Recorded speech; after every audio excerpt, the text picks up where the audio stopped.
Little ray of sunshine on 2NURFM. I think Professor John Fischetti is a little ray of sunshine. You always brighten us up here at 2NURFM. And you said you've had a lovely long weekend. You've got a few things done. Yes, it's such a gift from the heavens when you get a couple extra days, isn't it? Oh, it most certainly is. It feels great. I've got to ask you, before we go into what we're chatting about today, now we have heard that there's a teacher strike happening on Wednesday.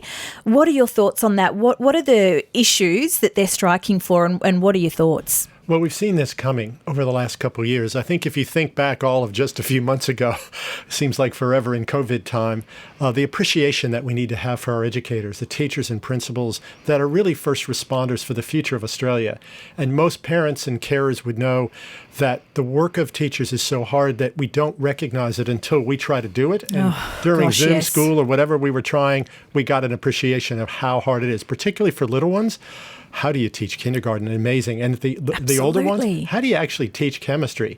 And then how do you do that on Zoom? Teachers are amazing. And they're brain surgeons. The scalpel that they use is figurative. It's their pedagogy, the stuff they do with our kids.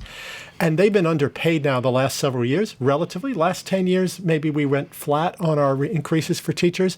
And because of that, teachers really aren't making what they deserve. It's pretty well known, the contributions that they make and the value they make, and there's just not enough of them. So we've got to boost teacher salaries if we're serious, and the professional learning opportunities that they get to stay fresh. And that's really what they're asking for. It's nothing more than is happening in the most progressive countries in the world, where we've got to double down on our investment in teachers. How do we rate compared to other countries pretty in terms average. of value? We were probably in the upper quartile for a while. We haven't really come back and reinvested. Think of education as an investment. Anything you think is a cost is an annoyance. An investment pays itself back. In the quality of the lives our children lead as adults, the taxes they pay, the health they have, the happiness they have, the children that they have that also have good lives, that returns itself to our economy many times over. So even economically, education's an investment, not a burden or a cost. We should treat it that way and value our teachers. Our nurses also, by the way, but that's for a different segment.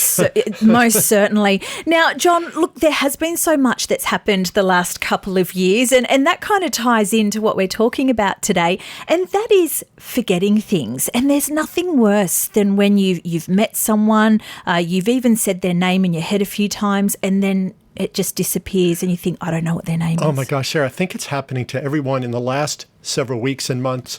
Even our younger generation, even the difference in generations of you and me, people used to think this is something about getting old. And certainly there are illnesses related to Alzheimer's and dementia, which we're not trying to play the light on, that get an evaluation by your GP or specialist if there's something serious going on.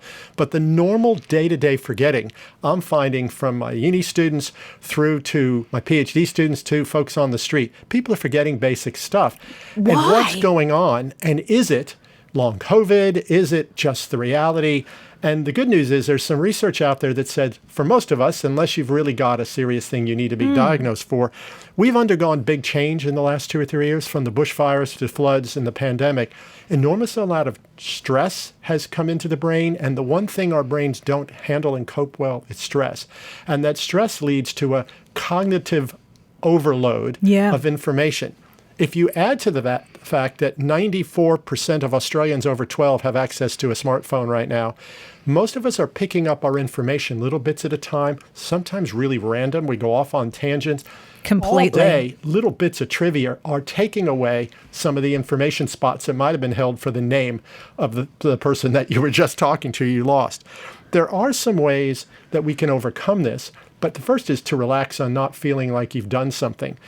There are some things around COVID and its long-term effects, if you've had it, that take several weeks or months. So we know that that's real.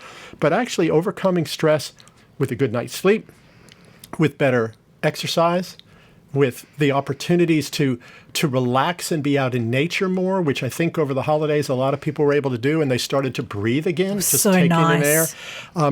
The consumption of alcohol or any other things like too much caffeine, people know probably after 10 a.m., maybe noon, you shouldn't, or else you're not sleeping right. Yeah. All those things we can do something. We can turn some of those extra social media channels off.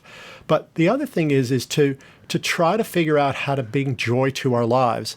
My biggest disappointment in the colleagues and friends that I have is we've forgotten to be joyful.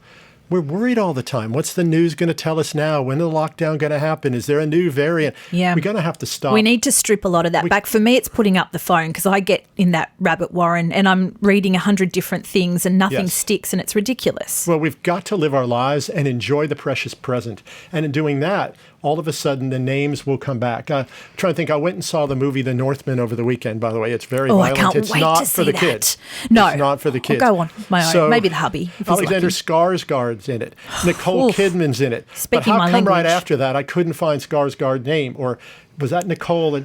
And so you start to think even some basic stuff isn't there. But once you start relaxing and enjoying and feeling joyful, all those little bits of information start coming back because the brain is less stressed and you're more you. And the other is that's what SIRI are about. I don't want to say it because my watch will start talking on air. That's why we have Dr. Google. Yes. You know what? Yes. Let's get over ourselves. It's okay. It doesn't mean you're 80 when you're 40, and it doesn't mean when you're 20 you can't forget something. That's why we have a whole team. Well, Bob Fischetti, John Fischetti, that was a joke. It's good to know that we can slow down and we can retain some more of that memory. So light at the end of the tunnel. Yeah, and the time with our young people is so precious. Just turn things off and have playtime. Play is one of the triggers of joy. Live in the moment. I think our children definitely teach us that. Thank you. We will chat with you again. Is it next week or next fortnight? There you go, next fortnight. 2NURFM, a broadcast service of the University of Newcastle.